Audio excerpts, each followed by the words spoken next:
দাউ দাউ করে জ্বলছে আগুন, পুড়ছে প্লাস্টিক ক্যারেটের গোডাউন।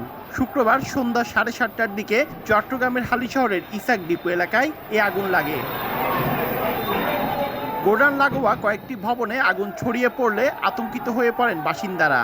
এ সময় দ্রুত আগুন নিয়ন্ত্রণে ঝাঁপিয়ে পড়েন এলাকাবাসী। কিছুক্ষণের মধ্যে যোগ দেয় ফায়ার সার্ভিসের 6টি ও নৌবাহিনীর একটি ইউনিট। প্রায় 1.5 ঘন্টার চেষ্টায় নিয়ন্ত্রণে আসে আগুন। ততক্ষণে পুড়ে ছাই হয়ে যায় গোডাউনটি। ফায়ার সার্ভিস ও স্থানীয়দের তৎপরতায় ভবনে আটকে পড়াদের দ্রুত উদ্ধার করে নিচে নামিয়ে আনা হয়। আগুনে ক্ষতিগ্রস্ত হয় 3টি আবাসিক ভবনের কয়েকটি বাসাবাড়ি। 2 তলা বিল্ডিং ছিল, ওইটা থেকে ধরতে ধরতে পাশের বিল্ডিং, দেন এই বিল্ডিং, এরপর পিছনের বিল্ডিং, এই 3টা বিল্ডিং এ ধরে গেছে। আবাসিক এলাকায় যেন কোনো অবৈধ কোনো ক্যারেট লাগানো হয়। আগুন লাগার কারণ এখনো জানা যায়নি। হতাহতের কোনো ঘটনা নেই বলে প্রাথমিকভাবে জানিয়েছে পুলিশ ও ফায়ার সার্ভিস। এখানে যথাসময়ে ফায়ার সার্ভিস আসাতে মানে ভয়াবহ দুর্ঘটনা থেকে রক্ষা হয়েছে। এই অগ্নিকাণ্ড মোকাবেলা করতে যথেষ্ট চ্যালেঞ্জিং ছিল। ফার্স্ট ক্রাউড ছিল, ন্যারো রোড ছিল।